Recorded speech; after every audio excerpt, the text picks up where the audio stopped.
You tried the 24-hour dopamine detox. Maybe you turned off your phone. Maybe you even tried sitting in silence. But it did not work. Chica almost made you more frantic. Here is the negative truth that all the quick fix gurus will not tell you. A true dopamine detox is biologically impossible. It is a marketing lie built on a deep scientific misunderstanding. I tried it too. For years, I just thought I was lazy. So my problem was motivation. But I have found that it is never about motivation. It is about your addiction, a chronic addiction to cheap, fast digital rewards.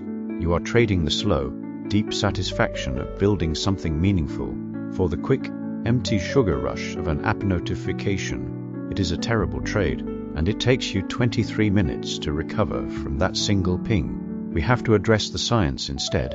A detox is when you eliminate a chemical. You cannot eliminate dopamine.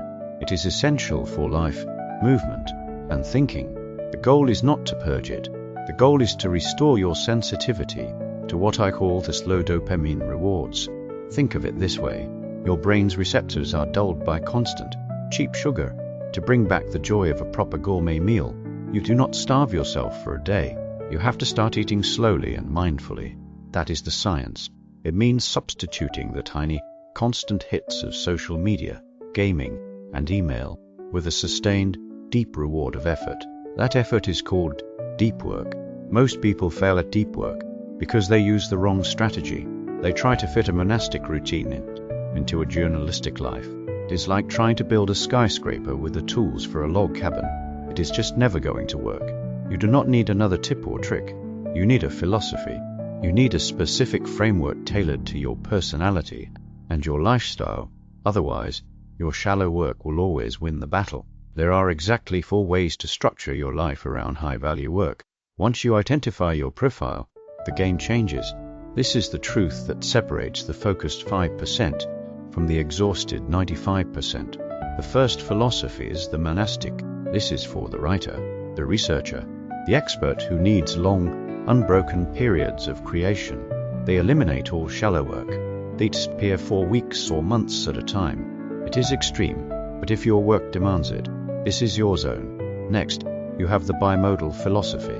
This is the author who takes 3 months for a year for focused work and dedicates the rest of the year to teaching, meetings, and marketing. You split your life into distinct, large chunks of deep and shallow. The most common, and perhaps the most practical, is the rhythmic philosophy. This is when you schedule and defend the exact same 2 to 4 hours every single day for your hardest work.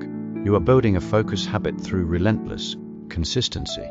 For most of you, the rhythmic philosophy is the answer. Finally, the journalistic philosophy. This is the hardest. You have to be able to switch into deep work mode on a dime. 90-minute slot opens up and you jump in immediately. This requires a level of discipline most people do not have, but for the consultant or the entrepreneur with an unpredictable schedule, it might be the only way to win. I have found that the biggest shift is not which philosophy you choose. It is the honesty in making the choice. We have to admit that discipline is finite. You are not a machine, and you will not suddenly become a monastic. If your life requires client calls, do not let the detox lie trick you into thinking you are flawed. You are just competing with literal neuroscience, designed to keep you addicted. That is a challenging fight, but here is the good news. The smallest choice to protect your focus to choose the slow, deep reward is a win. It is how we slowly, intentionally, build a life that actually feels rewarding. So, where do you start? Start by finding your type. If you want the full breakdown of which of the 4 deep work philosophies fits your personality, check the description for the 1-page framework guide. But for the challenge, tell me right now, what is your fastest fast dopamine distraction? Is it the email? Is it TikTok? Comment it below. Let us make a public commitment to switch to the slow reward.